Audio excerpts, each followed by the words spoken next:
During the mammograph, the lump burst and the cancer spread throughout the body. After she passed away, I was in a kind of a depression. I gained a lot of weight. I was almost touching 100 kgs. I really lost track of life. It looks like there is no really big interest in finding a fix for this. Definitely I wouldn't giving out information that will actually have get you censored. I will try and help you all out with what my journey has been. Multivitamins is everything.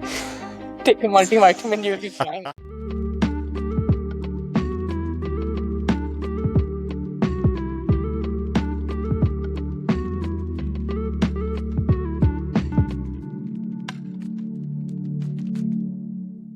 Arjun, thanks so much for taking the time for Whereabouts Tales. It's absolutely my pleasure. It's a pleasure being here. Thank you so much for having me. Arjun's story, I call it from heartbreak in India to healing in Spain. He has a powerful story about healing and transformation, which is mixed in the in Arjun expat story. Maybe I try to explain shortly how we got in contact. I've seen one of your posts on Reddit, and I contacted you. Initially, I haven't knew that you are an expat as well, but I liked your story, and I contacted you because I want to talk to you. And during our initial discussion, I discovered actually you are fitting the the model of the podcast, which made it even more interesting for me. So to begin with, I was born in India, and it so happened that life was just the usual, normal, going about university, etc., etc. And of course, I did 3D animation and visual effects back then, thinking I would become an animator, right? That was really fun with animation. The moment I saw Jurassic Park, I was like, that's it. I know what I have to do. Aim big. Exactly. So pretty much I was fixated on, okay, this is what I've got to do. I know what I've got to do. But, unexpected things tend to happen. And so just before Christmas in the year 2012, so my mom was diagnosed with breast cancer. It was stage 1 breast cancer. And what so happened was, of course, for getting the treatment done, she needed to go through a lot of tests, one of which was the mammograph. And during the mammograph, the lump burst and the cancer spread throughout the body. And within a matter of like 4 months, like in December, like just 5 days before Christmas or so, she was diagnosed with stage 1. And by March, end of March, she had reached the final stage of cancer. And it was horrifying just seeing her every single day, just her health going down and down and down, and not knowing what to do, the helplessness, trying to search for answers, nothing coming up. And very unfortunately, she passed away in April of 2013. And that was completely life changing, because after she passed away, I was in a kind of a depression. I gained a lot of weight. I was almost touching 100 kgs. And I really lost track of life. So, yeah. I can imagine. So, first of all, I'm sorry to hear that. I know the story, and even though I know the story, it still affects me also the second time when I hear it, to be honest, because it's impressive. It's one of the worst things that we have from the medical perspective in the 21st century, that apparently we are not able to fix still. I know it sounds crazy that I say fix, but it's kind of, we cannot really. It looks like there is no really big interest in finding a fix for this. That's my feeling, at least. I definitely I wouldn't giving out information that will actually have get you censored. As we know, the mainstream media. Yeah. But definitely, I will try and help you all out with what my journey has been, because the first thing that I lost, of course, the first thing for the first year, I left all my work, and I was just like depressed and have. Sorry for interrupting you, Arjun. I have two curiosities before we dig in deep into the story. I have two curiosities. How was it to grow up as a kid in India? So I'm explaining you why I'm asking you the story. Because we all know India, of course, from the Bollywood movies. Yeah, But I think that not everyone is singing on the street after the second word that they are speaking. absolutely, absolutely. uh, that's the first thing. But and we all know India from like from traveling and so on. But we only know the tourist India. We have less experiences. So I had a guest in my show actually.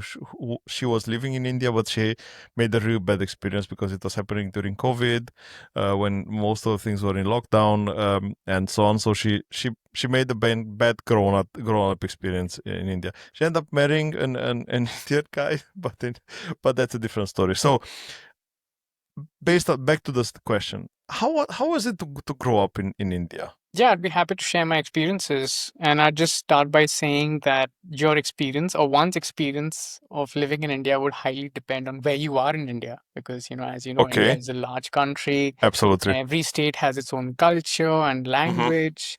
And by the way, I am from Bombay, Mumbai. Okay, And a star. yeah, and so I always grew up. And by the way, my wife also is from the same city. And you Oh, will okay. not believe if I told you that I had never even gone to the area where she ever lived before I knew her. Ooh, Can you beat that? because the city is so big, It's right? big. And I myself, till date, if I have to go around in the city, I wouldn't know all the ways myself. Crazy, crazy. I was always like limited to certain areas of the city because it's so big, and of course we know which areas to avoid and etc etc, Absolutely. right? This But and generally people tend to think like people tend to have a very stereotypical thinking. Oh, this is elephants walking on the street, or this is happening or that is happening, or this city is like amazing. But every city in the world has its like good and bad points, absolutely. and good and bad parts, I'm sorry. And so I grew up in a place called Bandra. And by the way, that was actually around that area. In that area also there were like a lot of Bollywood stars. Ooh. Yeah. You know Salman Khan? Like not personally, but of course he used to live like 15 minutes away from my house. Okay. That's crazy. You know, I don't know if I'm going in a strange Yeah, no, no area worries. where It's I'm going in a strange area that I never thought I would reach in this podcast. But he dated, I don't know if he dated or he married a Romanian actress. I have no idea. Yeah. And However, I can tell you this, that the driver of Salman Khan, ex-driver, now he actually works for my dad. oh, When I visited India, he had a lot of interesting stories to say, just share. And absolutely. yeah, Absolutely. Can you imagine that? Sorry, go on, please. yeah, no worries. So yeah, I mean, long story short, living in India is like in Bombay. It was not like it was a totally different environment I grew up in.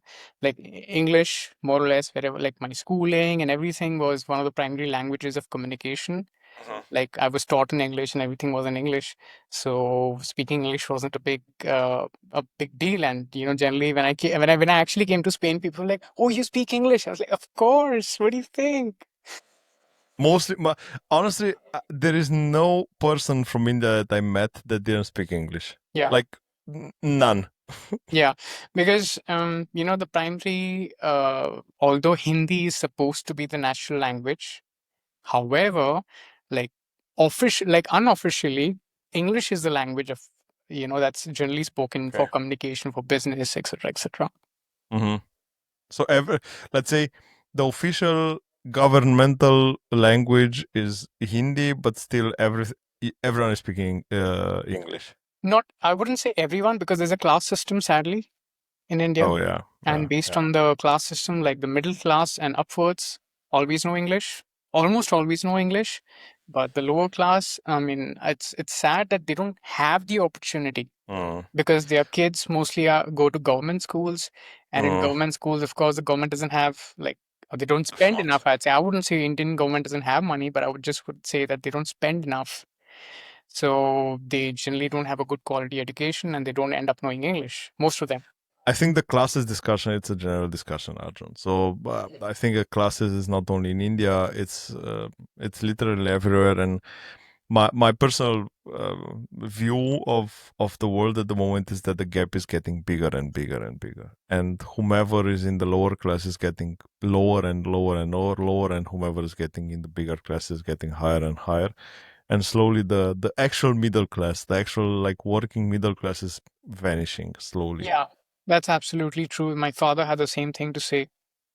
I actually don't follow the news or economics. In fact, one of the subjects I had taken in university was economics and statistics and all those subjects. And I was like, why did I even do that? I you're you're not the I I just, love to understand how the economics are working all around the world, because it's interesting how I only follow them because it's interesting how people how easy people are getting lied to because they don't understand the basics of economics. yeah. And that's, I think, even if you say yeah you don't like it, I think it should be a basic economics class there for everyone. Yeah, it's actually, the way they present it and they teach it, they teach, they have these diagrams that don't make sense. I mean, they are not teaching Yeah. it in a practical manner.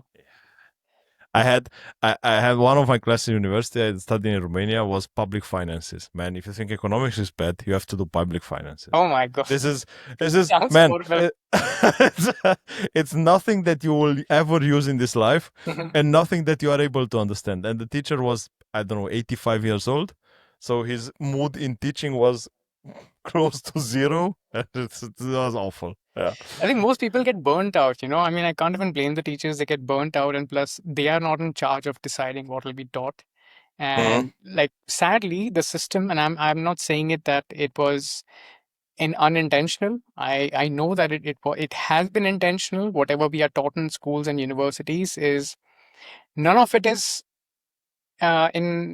designed to make us smart, or that is directly applicable in our Uh, life, the that can make our life better. I'm s- that's yeah, that's sad. the goal is to make us good soldiers. Yeah. We have to be honest, that's the goal, and that's how the school is treating us. That out the school, if you get out of the herd, you Mhm. are pushed back in the herd, Oh because yeah, everything that you do that it's unnormal, it's not liked, because you're not fitting in the herd, you're not a good soldier anymore. absolutely. And I did face that. I did face that. Thankfully, my family was supportive, but I saw that people are not.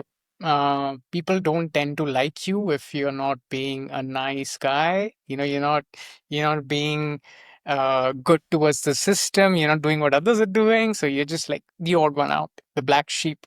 Absolutely, you're the black sheep. I have big struggles, and I hope my son will see this someday, Mhm. because I'm struggling a lot with the fact that my son is going to a normal school, and I see his interest, and his interest does not fit the let's say the teaching schedule, or the teaching patterns, because he's interested in the universe, in planets and stuff, and nobody cares in the first grade, Yeah. second grade, nobody cares. And he likes math, he loves to do calculation and stuff like this, and I love to do it with him because it's fun. He's not doing it because he has to. Like, he's really enjoying it, playing with the numbers, understand how the numbers fit together. It's literally his game, Yeah. and that's not something which is appreciated. So they told us, yeah, we do this year the numbers 1 to 10, but he knows them, all of them. So I don't know what he will do in math. But The thing is, like, for example, your son is good at math, right? He's good with numbers. Now, for example, there are like 10 other subjects, and then they always take an average of the whole thing. And so let's say he does amazing in maths, right? yeah, Same thing happened to me. And in the local languages, I kind of almost flunked, almost. And because of that, my average came down, and I was known as that not so bright student, right? exactly, And exactly, then that becomes your identity, which is absolutely, crazy. I mean, and that directly impacts your belief systems about yourself, and absolutely. that impacts the way you grow up as into an adult, and how you perform in life. Like, what are your thoughts about yourself? What do you think about yourself? There are traumas and there are trapped emotions, and you think that. Self-confidence, the Yeah. self-confidence is affected, and as long as the self-confidence is affected, it's hard for you to perform because you don't think that you're doing it right. Yeah. And I can just connect this again to our wellness, because let's say if your mindset about yourself is not positive, in a way it's actually negative, based on how what people thought of you, and that and you and then there was a self identity created, and you started buying into that, right? And then you think very negative about yourself and you're stressed. Oh, why am I that way? Oh, why can't I be better? Oh, look at that person is better. And then because of all that going on, sometimes if that's in an extreme state, your nervous system shifts into a sympathetic dominant state, which is flight or fight. And what happens is most of the time when you're into those thinking, your body's flooded with cortisol and you're in this stress state, and then your whole biochemistry changes. And if you keep staying in that state for too long from over the years, suddenly you feel like, oh, I have diabetes, oh, I have this, I have that. How did that happen? How did I have disease? How oh, maybe it's normal, it's just a part of aging, right? That's what we've been taught. That is the worst thing. Body reaction to everything, like body reaction The mind. to absolutely I like this saying with that says that happiness is a choice, because it's unfortunately true and unfortunately not so good accepted in the world, because everyone's thinking, yeah, how can you be happy with these issues that you have? It's just a choice. If you It's a decide state to, of mind. and absolutely. and the biggest mistake that we can make is try to find a happiness in something, or trying to wait till you have that thing that you thought about, or that goal you want to achieve for being happy. People Right? are not getting the That's an fact that illusion. the people are not getting the fact that that's an illusion first. Second, that the way to the goal is more important than the goal, because the way to the goal takes longer time than the goal itself, and the satisfaction of the goal is a few seconds. But if you learn to enjoy the way to the goal, Yeah, your life is much better. it's always the journey that matters. It's always the journey. Absolutely. That's why we have a podcast, not Wellness and Beyond, Journey to Wellness and Beyond, because Exactly. it's the journey that matters. You were talking about your mother's illness, being a major turning point. Exactly. And so after she passed away, I continued actually before after I completed animation for this short period of time, because there was no animation industry back then. I'm talking about 2010 in India, right? So if you wanted to become an animator, you needed to go to United States or Canada or Mhm. Singapore or United Kingdom. And so at that point in time, like my parents said, you know what, hang on a little bit. Maybe, you can work on your portfolio. And I thought, okay, yeah, let me just work on my portfolio until the time, like my father said, why don't you just join me in the restaurant, the hospitality business? He had restaurants, and just help me manage it. I'm like, fine, okay, I'll do that. And I'm glad I never went, because like otherwise I wouldn't have gotten to spend that time with my mom the last 2, 3 years. That's interesting. And so I also ended up like working in the hospitality industry for like about 2 to 3 years. And just after my mom passed away, which was a coincidence that a few months later, the place where I was helping my father with, like I was managing with him, I was working under him, it went under redevelopment. So I, like, literally, I had nothing to do. You know what I used to do? Like, out of being so depressed and stressed, I used to just go and freaking wash my car for like 3 hours, just to divert myself. I didn't know. I Oh was like, man. I didn't know what life is. What should I do in life? Where am I going? I had no idea. I was totally clueless. Oh man. Yeah. And of course, I mean, my father, he felt it, and he was like, this guy needs a companion. Someone needs to handle this guy. Exactly. And I was really depressed in life. And so at that point of time, of course, my family did come to the rescue. Of course, my family, my dad, I have a brother, they also were very affected by that. And my brother was really determined to get healthy. And so he joined the gym. He pushed me in the gym. He said, no, you come with me. Let's work out together. And my dad, he encouraged me to find someone, because I didn't have a girlfriend, nothing at all. Like, as as a teenager, as someone like a young adult, as I was growing up, I was extremely shy. Mhm. Extremely shy. I mean, I wouldn't think of doing this in a million years back then. So yeah, my father encouraged me to find someone, and I was like, I don't know. I don't know. I didn't really do anything about it. I was so discouraged. Eventually, because arranged marriages are a thing in India. So he ended up like creating some account on some websites for me, and not for finding like not for finding a girlfriend, but directly marriage. There are some marriage sites, and he Yeah. hired a agent to find someone for me, because there's a whole thing over there that people hire agents to find partners for their kids. And Man, I have to come back and I have to interrupt you yeah, again. I'm sorry for absolutely. that. I'm officially sorry again. Yeah, no Do you worries. know? You said you don't watch TV. You're not a big fan of TV, right? Yeah, I'm not. Um, so there is this TV series which is called The Big Bang Theory. Oh yeah, that I have watched. Yes, absolutely. Okay, you I have. watched. Yes. Have you seen the episode where Sheldon is explaining why the setup marriages are better than the love marriages? I don't remember that. I just saw it once. He's okay. He's talking to Raj Hmm. in the show, and because Raj is upset that he's alone and he cannot find anyone, he said, "Talk to your parents that they should find someone to get married." Yeah, and he explains scientifically why the arranged marriage are better than the love one, because the arranged one, the family makes sure that you come together. You are on the same level and so on. So you don't have that love thing. Love is passing. It's okay. Yeah, actually, you know what? Actually, it makes sense, because if I go to see like my relationship, by the way, we just completed 10 years of our relationship. I'm sorry for interrupting you. No worries. Go on with your story. I'm sorry. We just completed 10 years of being married. So that's huge at such an early age, I'd say. And I'm grateful because I got her, and I definitely feel that nothing is, it's not just feel, that has been confirmed, that it wasn't a coincidence that I found my wife and I got married to her. It was just meant to So happen. So it wasn't a family arranged It marriage. was. Yeah, but through a service, not a family arranged marriage like your parents knew their No, parents since no. 25 There was an years agent. and they Yeah, exactly because it's a different perspective, we have to be honest, yeah, because if we talk about family arranged marriage, when I give you the example. You grew together, maybe in the I don't know, or your parents grew together and they know each other. And before you were born, they got promise, like they shared the promise and said, yeah, they will get together anyhow.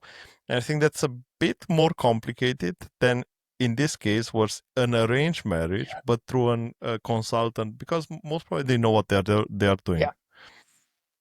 Yeah, so that was definitely different. My father didn't know her family, vice versa.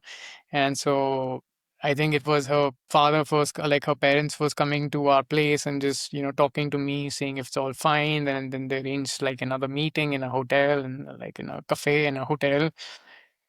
And yeah, long story short, I had no clue once again what I was doing when I said yes to her, like on a very serious note, and she knows that. I did tell her, look, I don't know what I was doing. I was completely clueless. Man, I love your honesty. I love your honesty. I would love honestly. I'm thinking now. I love if we could do a discussion once about to explain me the process in detail, the process, because I'm genuinely curious about the actual process happening behind it. Yeah, absolutely. I'd love to share that. So it started with her, like the agent was like sending some profiles, because everything was online, of Mm-hmm. course. So he was like recommending Yeah. profiles from my dad. Like, okay, Mm-hmm. this would be more compatible, because my dad had submitted. I don't know what my dad was doing. You know what he did? He asked me for pictures, and I thought that, why is my dad asking me to get married? And I gave him, like, I had lost weight, I had lost excessive fats, and I was, down to like 75 kgs. I still gave him my pictures where I was still like almost like 95 kgs and all. I was like, Mm-hmm. put those pictures. He's like, why are you not giving me your present current pictures? Like, just put those. I don't care, because somewhere in my heart I didn't want to get married. Any which way, so the agent contacted and showed some girls to my dad, and my dad was passing. Sometimes I think it depends on the. Sometimes it was the parents who had created a profile. Sometimes it was the girl itself who had created the profile. So my dad passed me a few numbers, and I was like, eh. And then eventually, he spoke to this agent. The agent said, you should absolutely meet these people. They seem like it's Mm-hmm. searching for exactly what you are searching, and it's like a good Mm-hmm. compatibility. My dad spoke to her dad, and then they visited our place. We had a general chat. What do you do? Blah blah blah. And eventually, they kind of liked me, And then they went and they told my I mean my wife that, yeah, he's lost weight, don't go on those pictures, because my wife's like, I don't want to marry this guy, he's like 100 kgs, he's like a sumo wrestler.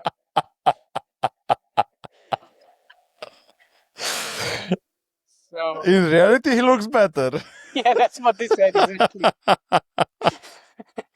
And then she was like, okay, I'll meet him, but I don't promise anything. And so we met in a cafe. And at first, like, I think she was even I was just like sitting quietly, and I was just like generally looking, and I don't know if she felt threatened or what.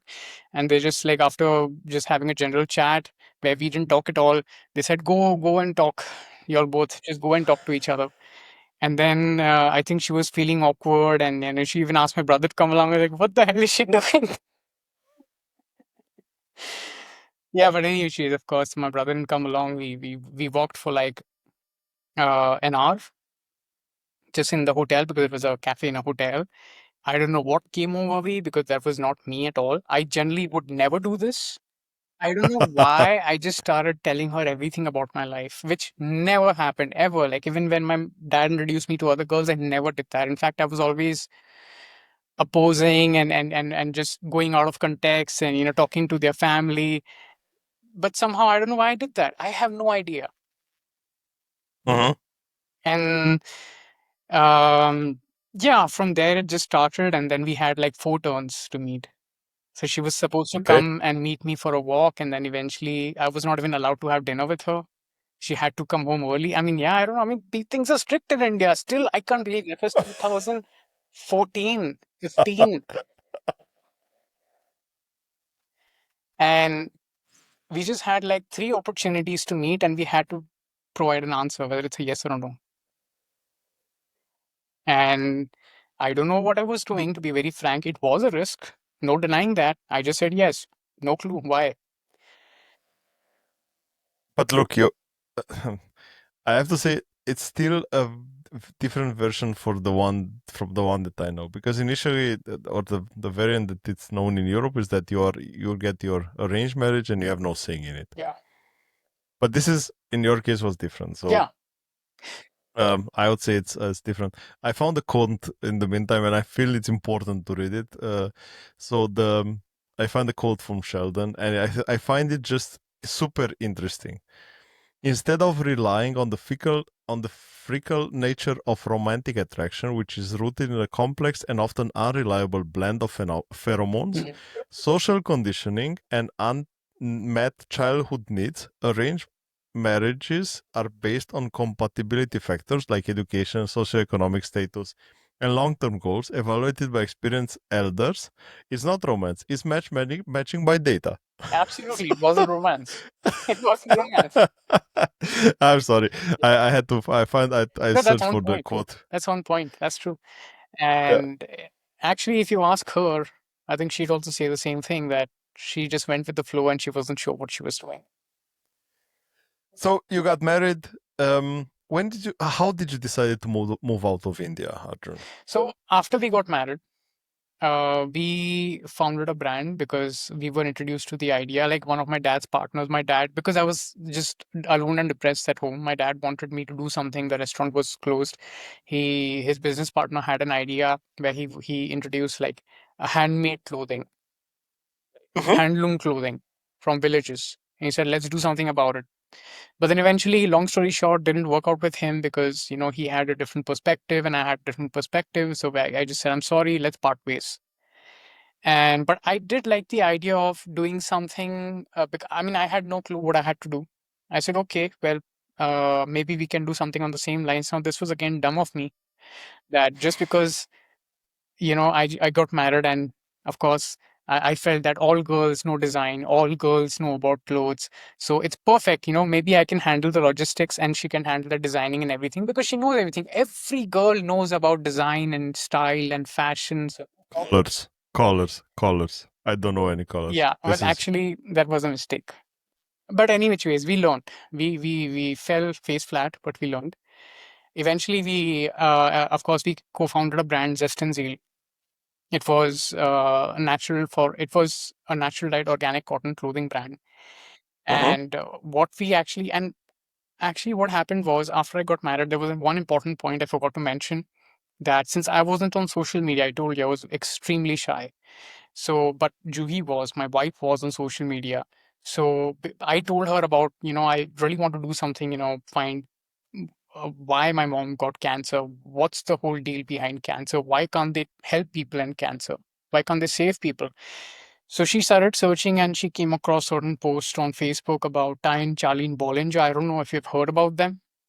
The Truth About Cancer. It's a very nice documentary. I'll just leave it at that. Like I said, I don't want to get your podcast censored. So from there, it entired a whole can of worms. That Mhm. point, and we started researching from there.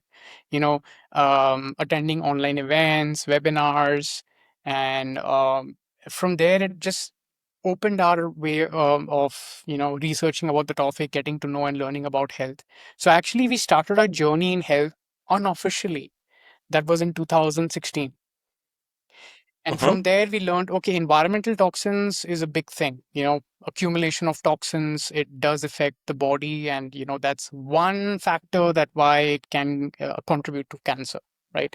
And so I also felt it, the idea of introducing natural dyed organic cotton clothing, natural dyed is very important because the skin is like a big mouth and it's constantly absorbing. Even if you wash a t-shirt that's chemically dyed like 1,000 times, doesn't mean that the skin will stop absorbing the chemicals, especially if it has like certain amount of certain treatments done, to give a certain feel to the fabric.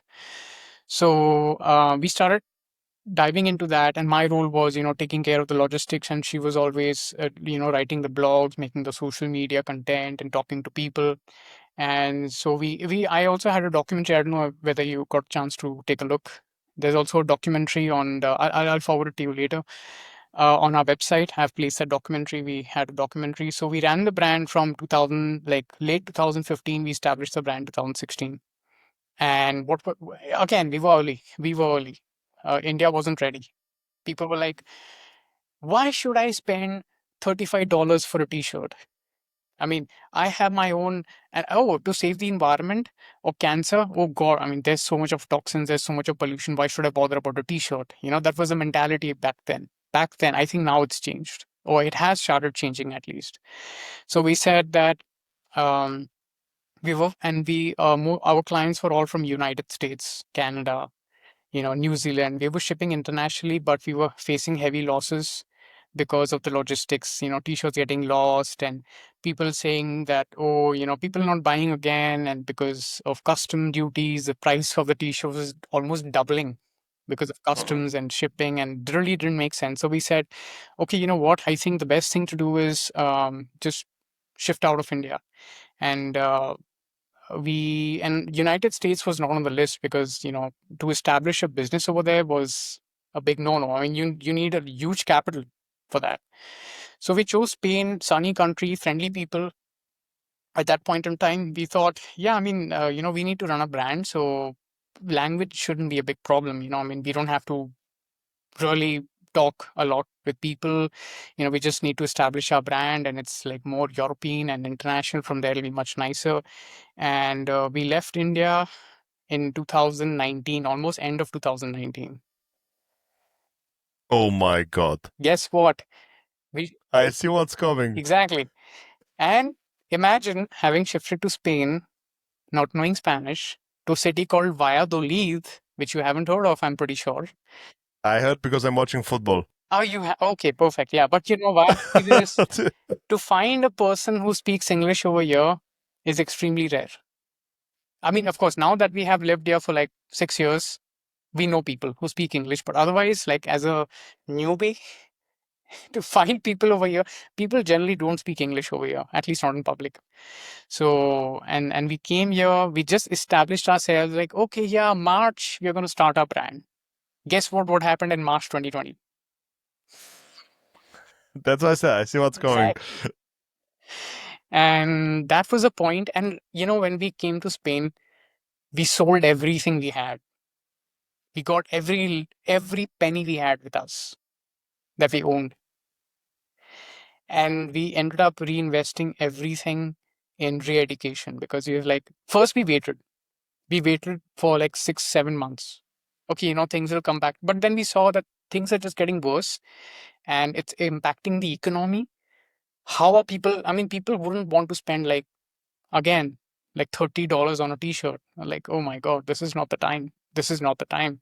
So I mean, Juhi had already signed up for herbalism, because when she was writing the articles for natural dyeing, what were they using for natural dyeing? They were using herbal ingredients, and herbal ingredients had medicinal properties. So she took up herbalism back in India as a hobby. Never expected it would be something mainstream. She never do. And I took up personal training because, going to the gym really helped me. It gave me the confidence. When I lost the body fat, it gave me a whole lot of confidence. And I decided to take up nutrition. I did sports nutrition. Then thereafter, of course, we did have a base. We did have knowledge, but we just couldn't have gone out and helped people just that way, because we thought people wouldn't trust us because we don't have certifications. So we ended up gathering certifications. I ended up studying functional medicine for 3 years, and then autonomic response testing and whatnot. And guess what? We got into depths because I mean, I don't speak the language. How am I going to get a job over here? I don't even have a permit for a job. But I have to come back a bit. Why Valladolid? Because it was closest to Madrid. Makes sense, right? You opened the map and you thought, Madrid is bloody expensive. We take what's Oh closer. yeah. Oh yeah. Yeah, absolutely. Plus, Um, if you live in the outskirts, in the region of Madrid, in the region, it's gonna in the take metropolitan area. exactly it's gonna take exactly the same amount of time traveling from Valladolid to Madrid. 50 Absolutely. minutes by train. Yeah. Okay, that was the first question. Second question. Okay, you bought the train ticket. You took everything what you had. The train ticket. I'm sorry. A plane ticket. Yeah. You took everything what you had. How was the? You took an Airbnb first, or you had an apartment hunting process? Wow, that was a very good question. I tell you what, we had a hard time getting an apartment. No one was giving us an apartment. Look at how the system is. They expect us to have a residency card, but you cannot get a residency card unless you don't have an apartment. I love That this. was I love. so bad. Man, it's everywhere in Europe. I don't know. Nobody's thinking this through. It's the same in Germany. It's the same in Portugal. Same everywhere. I'm telling you. I talk to a lot of people now. It's the same everywhere. Yeah, exactly. You know how we used to, like, we didn't know Spanish, right? So that time we used to, like, I used to write on DeepL, convert like the English text, and then I was like, hola, hola, yeah, espero, espero, espero. And I used to just start reading it out to them. Sometimes they used to lose patience and they used to cut the call. And then Absolutely. I started going to their office and bugging them. Nothing happened. And day and night I was on the phone, looking at like private listings and all, and there was this app called Idealista, I know right? it. And so over there I found like a private listing, and I contacted this person, and I said, and at first they said no. I said, hey, hold on, why don't you just meet us in person before you say no? Don't just say no just like that. I'm absolutely fine if if after you meeting us you say no, I wouldn't say anything. And I send them our documentary. Hmm. And so when they saw the documentary, they knew we were genuine. We are not going to rip them off, right? Okay, makes It sense. was it was an elderly couple, and they got their son because they didn't they didn't know English, they didn't know Spanish. So they got their son to translate. They met us, they showed us a house, and it's beautiful, traditional Spanish house right in front of a nice, beautiful church, iglesia, and it's right in the center. And they just agreed. They agreed, and it was like, wow, that was no coincidence. That is Again, true. no coincidence. Also, what happened was we also found a Spanish teacher even before we got a house. Again, that was it was just out of the blue. We were at a cafeteria ordering a sandwich, and the person was not understanding. She called someone from inside the kitchen. She just knew fluent English, And then we just happened to ask her, please, can you help us with Spanish, please? Just and she was a student. She was a literature student by chance, and she ended up like teaching us Spanish for like 3 years. She did a great job, and she became one of our good friends. Also, the owners were really supportive, and this is where I come. When I say that the Spanish people are really amazing, they're very friendly. We have had an amazing experience in Spain. I have come to love Spain, like really. And after they gave us a house, they got like a new mattress for us, the bottle of wine, etc., etc. And then the first weekend they invited us, come, we'll take you for a walk, we'll show you around the city, we'll show you. And the way we were communicating, always had the phone in my hand with the Google translator on, and always like something they say, stick it on their mouth. Please, I need to translate. And they started teaching us Spanish, like, while walking, pointing to the wall, pared, pared. They Mhm, started like mhm. teaching us Spanish that way. And it was a beautiful experience. They were really helpful. And until date, we know them and we go out with them. And we are really grateful for whatever happened. And the people have been really amazing and supportive. I have to say Spain is a different kind of culture because of the Latino heritage. Most probably they are extremely friendly, but they are genuinely Yeah. friendly. So they are not friendly only for the what's for the appearances. They are genuinely Yeah. friendly, and they are having a different way of living their life. Um, what was the biggest cultural shock after you landed? Uh, People don't like coming to each other's houses. They don't like inviting people to each other's houses. Everyone wants to meet in a bar. You can't meet, you can't go to someone's house. You have to meet in a bar. That's the whole culture over here. I mean, I like it. But it's strange to invite someone. Yeah. Yeah. Okay, that's a good one. I haven't had that Yeah. one. What about I had in episode 6 I had Kev and Kat. They were living in a small village in Spain, Mhm. and the thing that they said at the beginning was the biggest impact for them is that was the mid of the day where everything is dying for 1 2 hours. Yeah. Like is that Yeah, is that that's true. something which At is least since I'm in Biolith, okay, it's a smaller city. you'll get a lot of hate now. Things are closed like from 2 p.m.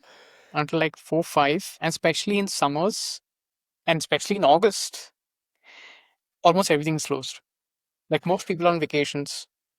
And after There is 4 an p.m., don't expect anything to be open except supermarkets and big Yeah, shops. Sure. there is an explanation what they everyone is saying in the comments that they are doing because of the heat, because nobody's outside during between 12 and 2 or 12 and 3 because of the heat, Yeah, and that's that's why true. they close all the stores. Yeah. Um, what about the food adaptation, Arjun? How did that went? Yeah, well, um, the food was really different, but I should say the quality of food is really high. I mean, it's amazing. Like having a tomato in India and a tomato in Spain, you can taste the tomato in Spain, and the tomatoes in India is like super bland. There's no taste to it, right? Okay, So that okay, was amazing. Like tasting things like vegetables and fruits for the first time. That was the most amazing part.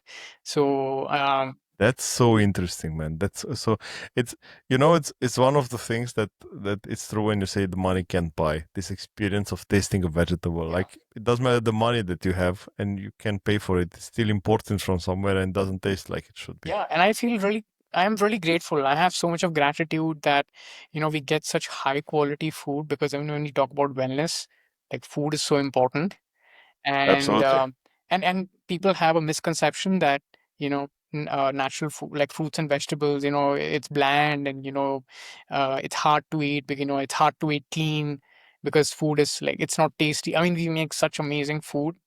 It's really amazing. By the way, since we are on that topic and you asked me about our experiences, culinary experience in Spain, um, it was a bit difficult to adjust to the culinary experience, especially in Valladolid, because you have mostly Spanish food, and Spanish food mostly means heavy on meats, less vegetables, more cured meats. Come on, so and mostly breads. That totally goes against our beliefs of wellness. So that means we had to recreate food at home, make it more tastier. Like we delved into really, we kind of learned cooking because back in India we never used to cook. Hmm. I'm a big fan of Indian food. Oh yeah, Um, I'm a big fan of Indian food, and since I think the last 2 months, my wife and my kid became also a big fan of Indian food, and we cook that quite often at home. Um, but I'm pretty sure that your recipes are different than my recipes, and everything is different in the own country that you have it in your own country. Like, actually, um, we don't like the way we cook is like we divide our tasks. So I cook half the time, she cooks half the time, and uh-huh. so she like Indian food is only cooked like twice in a week because it's too elaborate, it's too time consuming, Makes right? sense. Makes So sense. most of the time we are cooking like really simple dishes, very earthy, and also because I think there is one negative thing about Indian food. I don't mean to criticize Indian food, of course. Anyone from India, please. You are allowed to. Yeah. That's I think that's someone from Spain told me that, we use so many spices, we overcook the food in India that we have really forgotten the taste of Indian food. Like we have really forgotten the taste of vegetables. Although I can't really blame because vegetables don't have a taste in India. That's the problem. I heard an explanation. I had a colleague which was coming from India and asked exactly this: why so many spices? And the argument that he gave me makes Yeah, sense. He said, you know, fruits and vegetables don't have that many. If we have them, they are blended. They don't have a really good taste. yeah. And second, you have to make the rice taste different because otherwise it's boring, which makes It sense. makes sense. Yeah. So at least over here, it's so easy. Like if you want, I can show you what I ate today because I clicked a picture. I had to send it to my wife. She's not over here right now. So I can show you what I just made right now before coming online. You can see this. So that's brinjal, or Mm-hmm. and just chicken. Sorry, just brinjal and chicken. Yeah, simple. I mean, Simple, food simple. doesn't need to be difficult. I prepare. People complain you can't be healthy. I can't be healthy. I can't eat healthy because I don't have the time to cook. I take 20 That's minutes. so. I take 20 minutes to cook. Arjun, we are born excusers. Yeah. Look at this. Natural born This is excusers. this is Mexican salad. It took me 20 minutes to prepare this. You can just see all the colorful I vegetables, had I'm leafy greens. Since we started talking, I struggled to remember the name of the food that I cooked this weekend. And unfortunately I can't, and maybe you can help me. Yeah. Is the dish where you have the cheese, the small slices of cheese, like the special Indian cheese. I don't know. I unfortunately Paneer? don't remember the name. Okay. Exactly, paneer. Thank you. You see? You see, I knew it. It's easier for you. So, and I had paneer. I cooked paneer. Of course, if you want to cook naan bread besides it, of course, it takes a bit more time, right? But in the meantime, you can do this naan bread with yogurt as well, Yeah. and it's not so critical. Well, I want to say the paneer itself took me 25 minutes to make. Yeah. It's I'm sorry. I mean, it's excuses. Only excuses everywhere. Yeah. But it's always the case. We always take the hard we always take the easy decisions which help us today, Yeah. but we never think about the future. We never think about um, the moment in which we should take the hard Yeah. decisions for today to help us in the future. Because if you take the easy today, it will be hard in the future. If you take the hard today, it would be easy in the future. So you have to choose your hard, actually. This is what you are doing, or you are postponing the hard, nothing else. Absolutely. And there was one thing I found out because after doing functional medicine, autonomic response testing, and all these things, especially after being introduced to Dr. Dietrich Klinghardt, Greg Braden, Bruce Lipton, Dr. Joe Dispenza, what I found was that, when there is a misalignment with what you think, you and the way you want to feel in your body, like you want to feel healthy, you want to be healthy. If there's a misalignment, you're really not going to take the actions. Your body's not going to come to a place of healing. So that's why, interestingly, you will not believe Juhi ended up like taking up all my studies, my syllabus, and studying functional medicine herself. Although I have the certificate, but she ended up doing a far better job than me. And I completely shifted into the mind space because I felt that The mind was something really we needed to focus on. Like for example, you just said right now that people don't take action, people don't think long term. But I feel there's a reason why, because people are too stressed in life, because people are too much lost in the past or in the future. They're not living in the present moment. They are they are lost. They are lost, and sometimes they are burned out, and they feel that, you know, I don't care. I don't care if I live or die, or I don't care whatever happens tomorrow. I am stuck today. What am I supposed to do? I would make the statement a bit different, Arjun. I would say it's not about I don't care. It's about I wanted to have it easy today. Yeah. I just want to have it. I developed a habit beginning of 21. I also have a bad history of weight. Hmm. I had at my best I was 200 kilograms almost. So a really bad history Hmm. with weight. And at beginning of 21, I was around about 150, 160. And I started to do walks, like literally only walks at the beginning because you cannot really run with that weight. And I end up doing it every morning between 5 and 7 because due to my working schedule, that was the only time slot that I could afford to have 2 hours Hmm. in which I could, because then I took my son to school, then I came back from work, I want to spend some time with my kid and so on, and I had to prioritize somehow. And man, from the moment in which I decided I will do that every morning, it was easy. But man, the hardest 2 weeks of my life were at the beginning where I swear all the codes every morning when I woke up and I said, okay, I cannot go today. No, today it's raining. It could be that it will rain. No, today is too warm. No, today is too. No, it's today it's 5:02. I will not make it. And every excuse possible because I wanted to have it easy. Yeah. Um, Arjun, I want to ask you a question. You said that you told us about the trainings that you took, you and your wife. What was the aha moment when you said, "Oh, this area that we go into, Hmm. it's something that we meant to be here, and we are able to help people." Hmm. So the thing is that, first of all, the one thing I realized, a little out of context, but I'll start from here, that healing can only happen when we are in alignment with who we are supposed to be originally and why we are here Mm-hmm. for, right? Second thing that we need to realize, that we cannot, someone cannot come and heal us, that healing cannot happen outside of us. There is no pill, there is no magic solution, there is no this one person. It's Healing is a state of mind. Healing is to be in alignment of acceptance of that healing energy. It's about creating an environment, you know, where it's not just the body, but it's like when we align the mind and the body, and finally we create that environment where it can heal itself. Like, we have already been given the systems.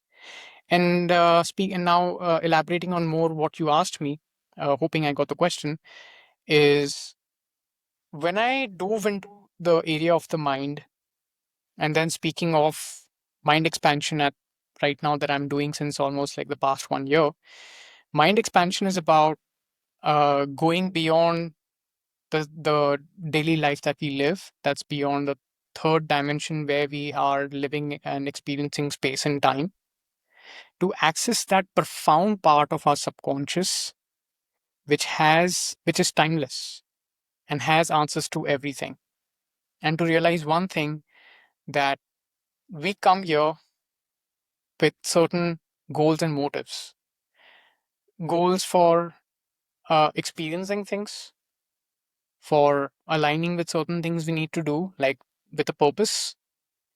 And as long as we are, and the compass that guides us to let us know, hey, I'm on the right track, I'm walking in the right, I'm walking straight, like I'm walking where I'm supposed to, is how we feel. If I am, for example, now today I'm working as a mind expansion coach, and I'm also launching the service of inner wealth mentor. And whenever I think of this, I feel so excited, and I'm naturally good at it. And that is not something that I think of myself, is that what people have been telling me since so long, and I just had that aha moment. Oh my, I'm just doing it naturally. Why don't I just do it? as a profession. It's why don't I include it in my profession? So I got excited with the idea, right? And so that's, again, you bring your mind in alignment. When you're living life with excitement, you're happy because happiness is a state of mind. You're also creating that space for the body to heal in, because you're shifting your nervous system state as well to the parasympathetic mode. So automatically, when you're happy in life, you're going to be like, let me take care of myself. I want to be better. I'm happy. I just want to do the good stuff. I don't want to brood and sit and eat cookies. So I think, if that answers your question, I don't know if that answers your question. Yeah, that was exactly the question. Yeah. And how do you, because you mentioned already that you are a mind expansion coach. Yeah. How does it look like for someone working with you? Yeah, sure. So what happens in mind expansion is that, first of all, you need to trust in yourself and in the process and allow things to come to you. That's the very first thing. So when first people come to me and say, hey, I'm interested to do this, I mean, the first thing, I give them certain meditations, or I prepare them, whatever they prefer, by first, because a lot of us are living outside. We never turn our attention inside, right? Our attention is always outside. So first thing is to, at least for a week or so, train ourselves to be more attuned or be more conscious about what's inside of us. That's like shifting the focus slowly away. And then, once a person prepares themselves, then the day the session is, of course, we have a big interview, like, okay, what's your life been like so far? What are the hurdles that you've been facing? And what answers are you looking for? And thereafter, when we have all that information in place, then we start by first some breathing exercises and getting the person into an elevated state of emotion. That's really important. And bringing that coherence in all the regions of the brain, right? And the heart and the brain coherence as well. And then using breathing exercises. And from there, we slowly start shifting the person's consciousness beyond this space time continuum where we are constantly living in and day out. That is, we do it using visualization and imagination. That is the bridge. That is the bridge. And that is the one thing I'm really going to. I'm actually also writing a book. So that is something that I'm going to really write in depth about, because there's a misconception that something that is imagination is false. But let me tell you one thing, that people say, "Oh, it's imagination. Oh, it's, I don't know. I just made it up." It's not true. Ah, It's okay. not true, right? But let me tell you something, that the world we live in today and everything we see around us, the technology, every little furniture, every little thing that we see around us was once upon a time a part of someone's imagination. Am I right? And the one thing that we come to realize is that everything already exists in timelessness. We never create anything, we never destroy anything. Everything just changes form, because everything is energy, right? So, now coming back to the topic of what happens during the session, is once the person transcends or ascends or shifts their consciousness beyond the space time continuum, they access the field of timelessness, or some people like to call it the Akashic record. It has many names, or a deeper, profound part of their subconscious. And then we call upon the guidance of their divine team, of their higher self. Now, the higher self is the part of the person that's timeless, multidimensional in nature. And imagine this, I'll give you an example, that it's someone standing on a mountain, it's part of you, and you're down in the valley, and you can only see what's right in front of you. But that part of you that's standing on the mountain can see your entire path, where you have walked, where you are going, etc., etc. And it's constantly communicating with you. That's what we call intuition, right? So during the session, this becomes really strong. It starts communicating with you very strongly. And every person has a different experience. Like, some people have had, like, guides directly being channeled through them, their higher self being channeled through them, answers coming to them. Sometimes, although I never promote that it's for healing, there was a case once where one of my clients had like a precancerous skin condition, and that higher self or that part of that person said that, disease is not a part of my life journey, because I'm meant to do this, and that's the reason why I chose this family lineage. And so let's get rid of this. So people have had different experiences. Like sometimes they see the past, sometimes they talk to their future self, sometimes they talk to their parallel self, sometimes they see colors, sometimes there's emotional release. The thing is, every session I've had with every single person has been so different. I can't even say that two sessions were the same. Oh, I have so many questions. Fire away. I'd be happy to answer them. uh, so you said you are clearly focusing on self healing. Mhm.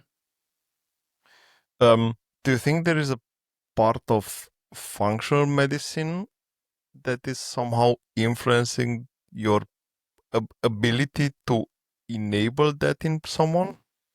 I would just say that in there is, like I said, there's no one solution. There Okay. are there are various aspects. So the way I would describe it is that there are four levels. I wouldn't count the fifth level, which is the soul level, because nothing can ever go wrong on that level, right? But let's talk about the other four levels. The soul level, nothing can go wrong. It's so the soul is perfect. And so, but we have the physical level. We talk about the biochemistry, right? And then we have the mind. We have the biofield, right? And then we have that multidimensional, that timeless mind, right? And so, at different levels, for example, at the mind level, we can have traumas, belief systems that prevent us from Mm-hmm. healing. Like some people say that no matter whatever I do, I won't be able to heal myself. Like Mm-hmm. subconsciously, they feel that, but they don't realize that, right? Or maybe there is through that disease that they're having, maybe they are getting attention. That's what they're liking, and they don't realize that. Also, that's the reason why they're holding on to the disease, or the body's holding on to the disease. But that's not the only reason. Let's say on the physical region, like you just pointed out, functional medicine. So let's say that there can be toxic toxins, the accumulation of toxins, right? There can be parasites. There can be viral activations, like the nervous system, which is again the immune system, nervous system is like well integrated. Functional medicine taught me one thing, that the body is not separate compartments. You go to an opera and it's everything is a symphony, everything is playing in a symphony, right? That's how the body works. And I'm not criticizing the conventional medicine. Everything has its time and place. If someone who is dying will come to us and say, help me, well, we can't do anything, right? You need to go to the Do conventional magic. system, right? So conventional system does have a role to play in saving the lives of people in acute situations, emergency situations.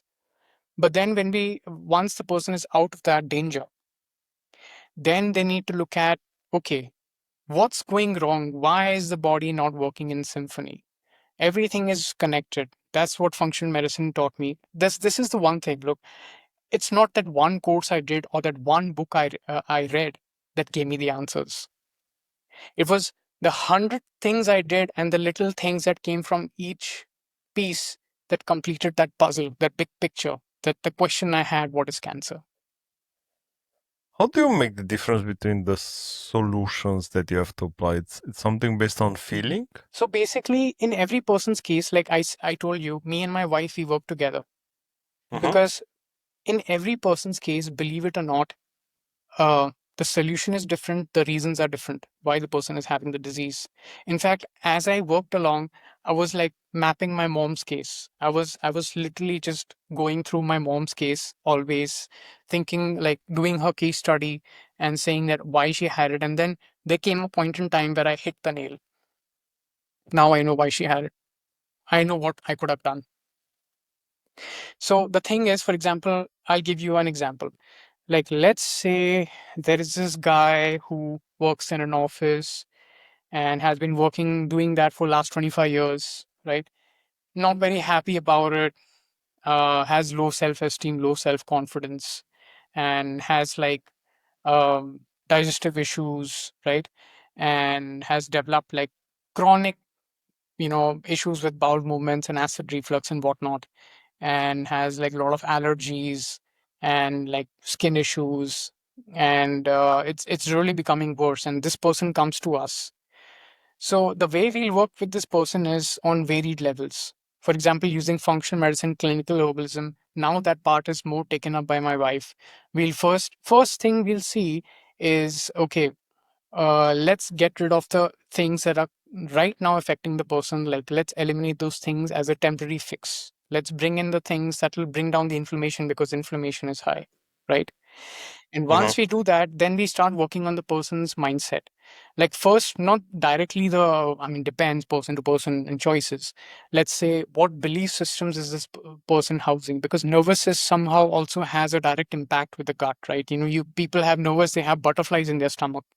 And also that's a direct correlation with the chakra system. you know that's the solar plexus, the root chakra, right? So something is going on with their mindset, and every organ is also connected with a root chakra, with a certain chakra, with a certain energy point, right? So basically it's all about like working like in a multidimensional way. Okay, for example, this person is having now digestive issues, and Juhi will introduce herbs, because remember, herbs are also, they have energies. Flower essences have energies.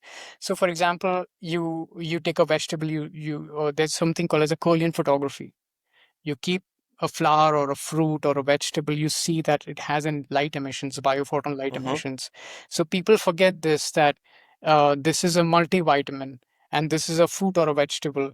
This is not compatible with the body, but sure, we can use it as a temporary fix. We can use it in, and it's also some part of us which is assuming that it can help. Our belief systems are really strong. Our belief is the strongest of all, I'd say. And that's why you can give the same supplement to 10 different people, and each person will have like half of them can have a different effect, and half of them will have no effect, because it's also their belief system coming into play, as they call the placebo effect, Absolutely. right? So when you see these light emissions as well, you realize that now, for example, functional medicine doesn't talk about the interaction of the gut bacteria with the energetics, but it does talk about, like, for example, the piece of the puzzle that I got from functional medicine is that how would the gut bacteria react to a supplement versus a food, or like a fruit or a vegetable? It's going to be entirely different, because they also have their own energetics. Yeah, I think I'm I'm going too much in depth right now. I don't want to really bore your audience as well. It's really interesting. You said two things, which I heard also from different sources as well. That inflammation is something which is really bad in general for us Yeah, on a lot of levels, and the bacteria. But this topic with the gut bacteria is something which developed or expanded a lot in the last years. I would dare to yeah. say 1 or 2 years, because there was not something that was not so good known until now. That was at least my feeling. But I would like to go back to inflammation. So you say basically you are fixing the inflammation first, no matter what. We have to bring it down. What is inflammation? See, inflammation is like, see, generally also just by living and breathing, as we live and breathe.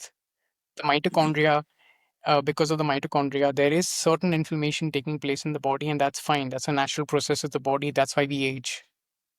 We can't stop that, Mm-hmm. right?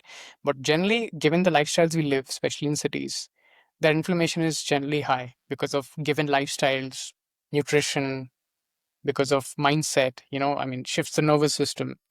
So for healing to happen, we need to bring down the inflammation. What does that include? Also shifting the nervous system, getting the person to a relaxed state. Because remember, now there are certain things I don't agree with functional medicine, you know, because I have these logical questions in my head. Now, but I do understand the approach as well. For example, they say, let's heal the gut. But okay, healing the gut is a temporary fix. But why is the tissue turnover not taking place in the gut? Well, I mean, the gut, there is tissue turnover supposed to take place in the gut, right? Why is it not happening? So one of the part of the reason why is that the nervous system is not in a parasympathetic mode that is essential for healing, resting, digesting. It's not happening. Like, for example, you're eating food. Something really basic as this. A person is eating, thinking about their boss, thinking about their work, or thinking about, oh, I have these projects to manage and blah, blah, blah. What is happening? The nervous system has shifted. They don't realize that. And now, because the nervous system has shifted into a sympathetic dominant state, the blood flow is now focused on the extremities and not in the core. And the food has to be digested in the core. The stomach acid is not filtered, right?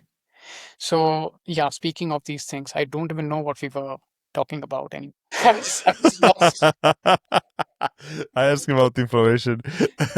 I can just keep But going, you know. yeah, I know. I see it. I see that you're passionate. I love that. I love the fact and of course, it's really good when you have the time to invest the time to investigate these things. Yeah. Uh, if if you'd be to if it would be to give one advice to someone living in this crazy busy world, Mhm. and it would be one advice to reduce inflammation, what would that be? It would start with being in the present moment and being grateful for the things you have, choosing happiness and choosing the present moment over the past or the future. The reason being, it's your beliefs, your state of mind is not just what dictates your well-being, as in physical well-being, but also dictates the quality of your life, your relationships, and everything else.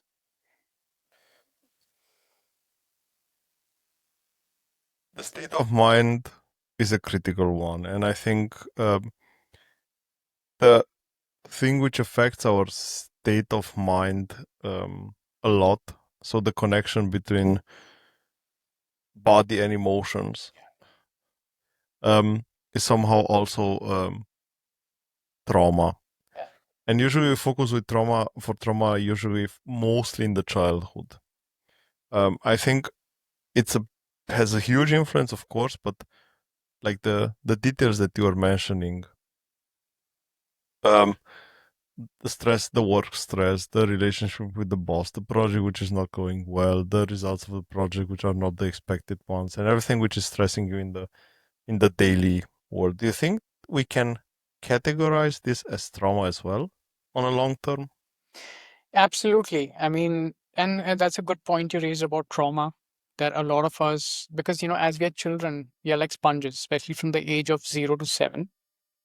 And children just absorb everything. Like even if someone tells them, like a teacher, Bro, unintentionally, a parent tells them something, they something that is like, oh, why did you do that? You don't understand. They get shouted at, or something happened. They see something traumatizing. It just gets stored within them. And as they grow up, their actions and reactions are based out of the trauma that they are not even aware of. And things like that sometimes get diagnosed at, and labels get put on them.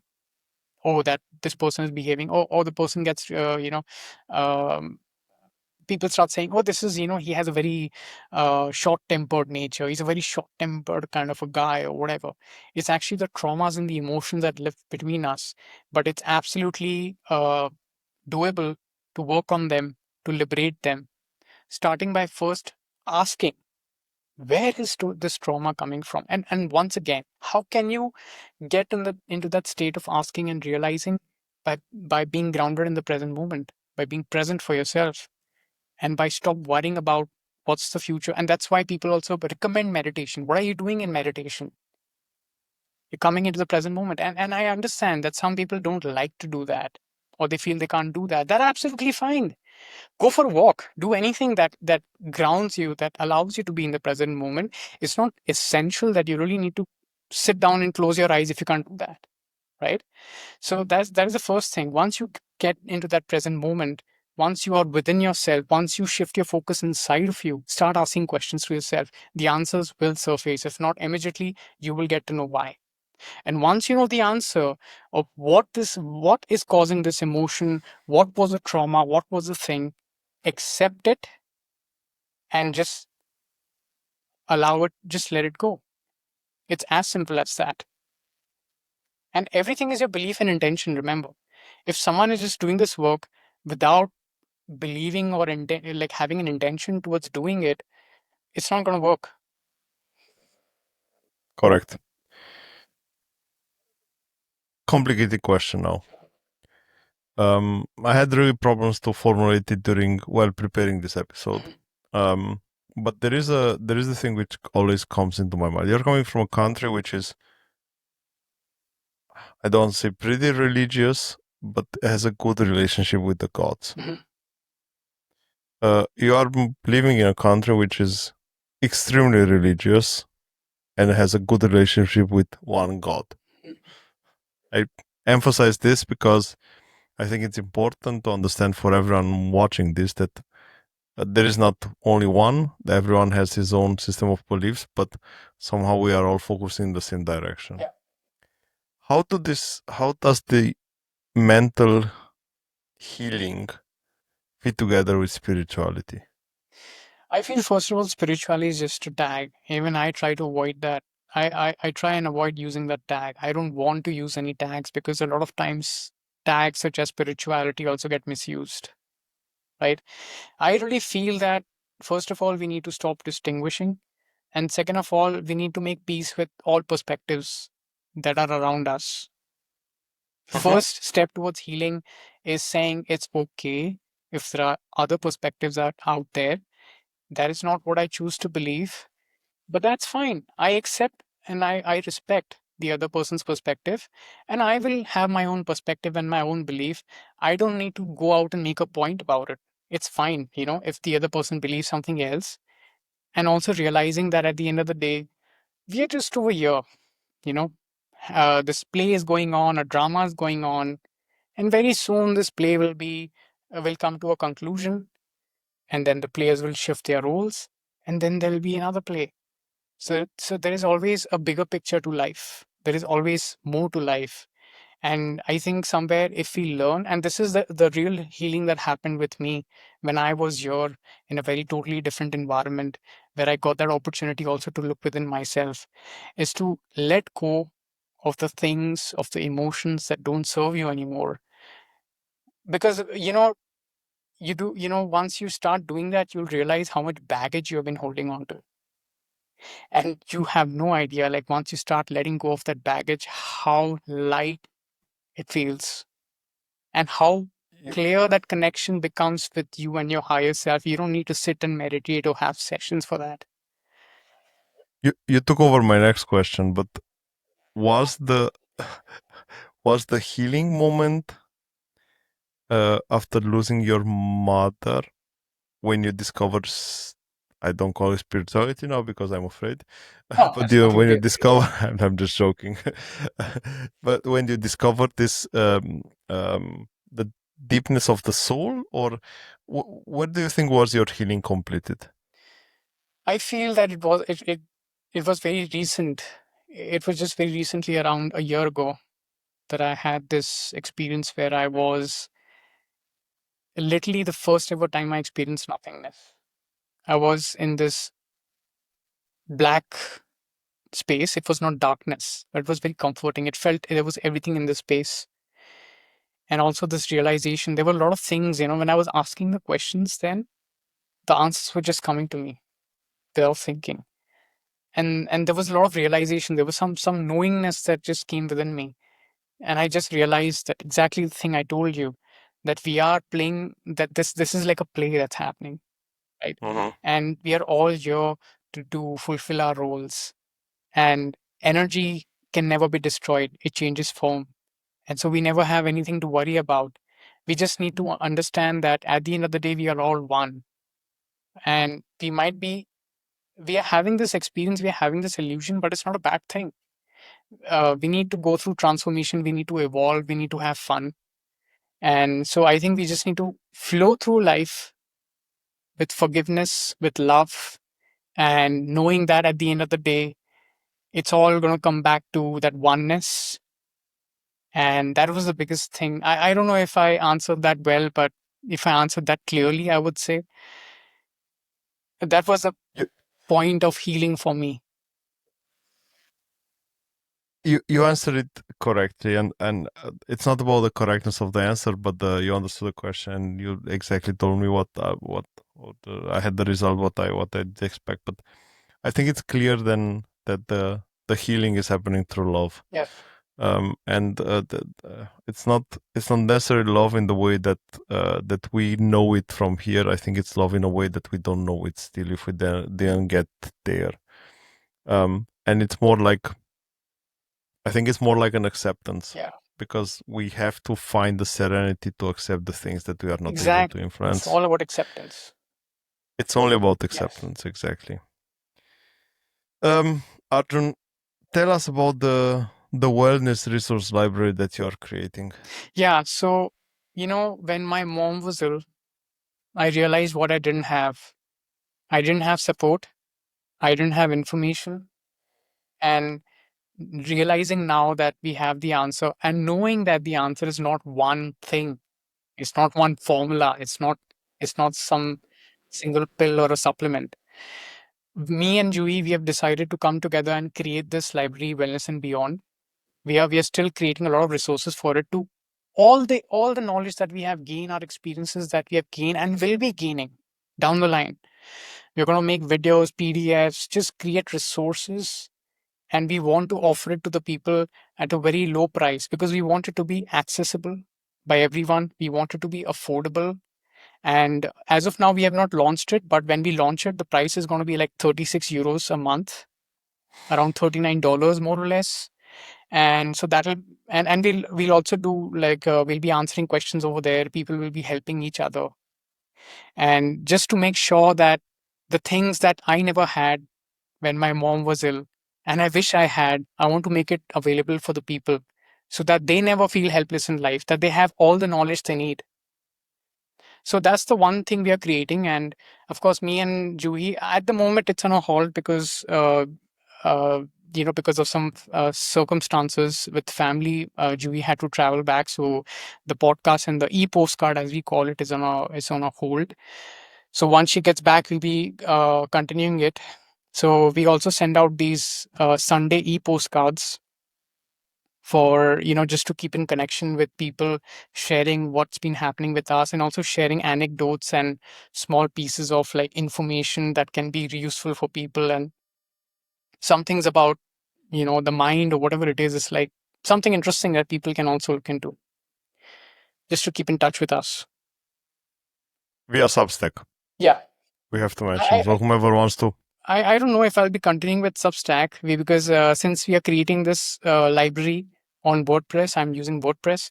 And so Okay. we are creating this library on the website so that's easier for people. They don't have to go through a Mhm. third party place and do all of that. So we are thinking of shifting the e postcard as well to the website, just so that I everything will is I will link everything sure. below. Thank you so much. Um, you've also mentioning writing a book. Yes, Uh, can you give us a sneak peek? sure. So I'm writing this book. As of now, I'm just trying to include whatever feels right. This book is to give clarity to people about what wellness is, what healing is, what has been my journey, my experiences so far, that people can learn from it and grow from it. Um, it's going to be something different. I'm definitely telling one. I mean, there's one thing for sure that it's going to be really hands on. It's not Mhm. like it's knowledge you learn, It'll be something that people can read and take action accordingly to improve their lives. And I think might take around a year for me to complete. I'm not sure. I'm just still writing it. I don't even know how long it'll be, but I'm just writing it. That makes sense. Makes absolutely I sense. just don't want. It's a creative It's process. a creative process, and I don't want to put it in a box in any way. I just want it to be. I just have one intention as I write this book, to make it as useful as it can be for the people, that people can really make good use of it, because I really want. I know my purpose in this life is to make people realize what wellness is, to make people, to get them closer to wellness so that they can live a more fulfilled and whole life, an abundant life. It's an important topic, and unfortunately, the discussion about wellness and happiness it's a bit frowned upon in the world that we are living, because people are focusing on careers, people are focusing on things which are uh, reachable, like tangible, something that they can touch, and there's something that they think is not worth investing in because they are not feeling anything actively as they are investing, Yeah. even though it's a process that will help every of us for on long term. And I think it's a topic that should come more and more in the discussion because it's making the difference between a population which is mentally ill because of stress, because of issues that are pushing us in different directions, and then population which is happy. Actually, I wouldn't blame the people for feeling so because we live in a time when there's an overload of information and there's every expert, every guru you can think of out there speaking about stuff. But I didn't want to say it. I don't want to be one of them, and I'm not one of them. My goal is not to teach you or to be the next expert for you, is to make you realize that everything you need is inside of you and to awaken people to their own power. I'm allowing myself to make a joke, Arjun. I said, for only $999, I can teach you how to discover yourself. And of course, in part, like I'm about to launch another service which is called Inner Wealth Mentorship. And it Mhm. might not be for everyone, but one thing is for sure, and me and Juhi will definitely, there's this one goal. We'll make sure that wellness is affordable, accessible, easy, and doable, understandable for everyone. And I think that's the whole point of wellness and beyond. besides the besides the library, besides the book that you are writing, is there something else that you are planning to Yes. do in the near future? Okay. I'm creating a business plan for creating for a wellness center in the northern region of Spain. So far, it's the northern region of Spain I found was much more favorable for such a thing. The idea is to get like for example, the architecture of the place would be based on more sacred geometry, right? Mhm. It'll be a non-native EMF free space for and it'll there will be different, the idea is to have different modalities available for the person over there as per their choosing or recommendations, where a place where they can come, where there'll be food which will be from the farm to the table, there'll be workshops, there'll be retreats. It'll be some place that people can come to for healing, for learning, for growing. And so I'm creating a business plan for that. I'm writing a book. Me and Juhi both, we are creating this resource library online, which we are going to make it really affordable.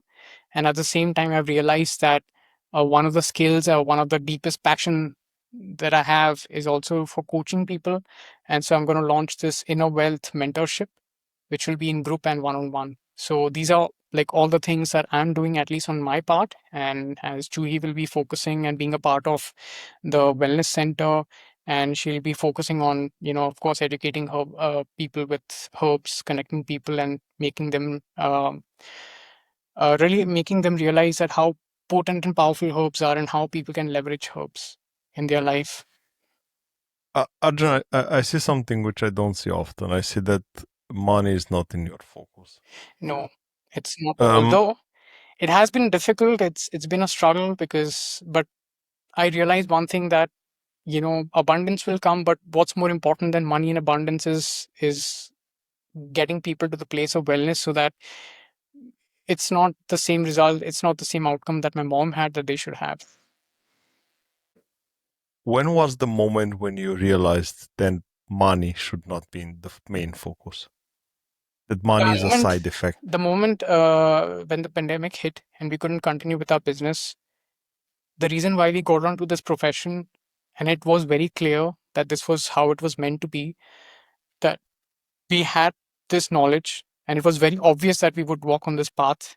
And as I walked on this path, we both walked on this path, there was only one goal: to not have people lose their lives the way my mother did, because there is information out there, there is support and help out there. And if the person has access to all these things, there is no reason to fear or to fail. There's always a way, there's always a doorway, there is always a solution. You just need to believe and keep going. Don't give up hope. Nice one. I have to say, nice one. Um, was an extremely fun conversation for me. It was deep, but it was extremely fun. I'm genuinely interested in these topics because I think money should never be the focus of any No, of us. Money is a side effect that is there, exactly. and we need it to survive for sure. It's a need, but it's not the basic need. No. Abundance comes Um, as we serve. And that shouldn't be the focus ever. It should be following your passion and serving the people. Exactly, exactly. Find what you like and try to make people happy. Making them happy, you'll make yourself happy as well. Um, Usually before we wrap it up, I have a small amount of rapid fire questions. I call them. They don't necessarily have to be rapid fire answers, but they are tailored on the guest. And I always try to make them as specific as possible. India or Spain for food?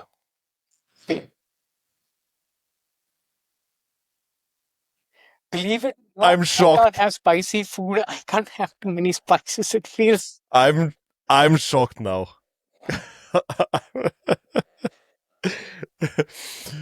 First thing you do in the morning. Uh, meditate. You don't take your phone and scroll on No, TikTok. I have to drag myself to social media. I don't like to use social media. Seriously, I'm never on social media.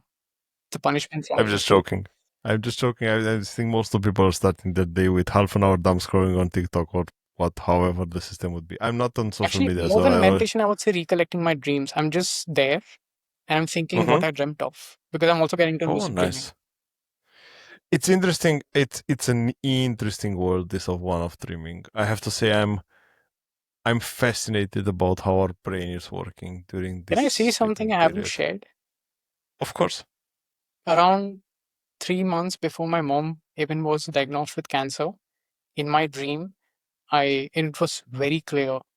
I saw my mom, she was lying on a pyre of matchsticks and it got lit on.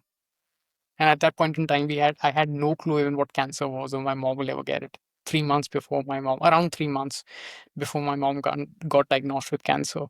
And ever since, there have been a lot of messages that have been coming through me through dreams. I have just very recently started realizing that. There is a lot of dream interpretation in the culture where I'm coming from in Romania. And honestly, we can make an episode on that. You should. Actually, It's there is a friend of mine that he's a co-author, and we're planning to create like a lucid dreaming course together. And I'm also very curious about lucid dreaming. And one of the paths I want to go down on, which I'm actually already on, is how to activate our, let's say, inner abilities that have been shoved off and is never get spoken about, like precognition Mhm, or um, let's say remote viewing or outer mhm. body experience. This out of body experience is something which is coming now with divided different topic, but this out of the body experience is quite common in people who are in a brain death. That you hear it in the stories quite a lot. When they are either brain dead, either in cardiac arrest, or if they had their heart stopped for a while and then they're getting resuscitated, they all said they had the feeling of being having this out of body experience. But we can have that experience even without being into a near death experience, of course. And I want to, As far as I know, meditation is something which can bring you close to that. and lucid dreaming is the first, Oh, okay. is the first. That's why I want to like really master lucid dreaming. And that's Mm-hmm. one of the paths I'll be going down. I'm already going down and working on towards. And eventually I will be, once I master these things and I do these things, I would be happy to teach it to the other people. You are going on interesting rabbit holes. Sorry, it just shifted away from being rapid. And it does. I told you the answer is not be rapid. um, Worst health myth you've ever heard. Multivitamins is everything. Take a multivitamin, you'll be fine.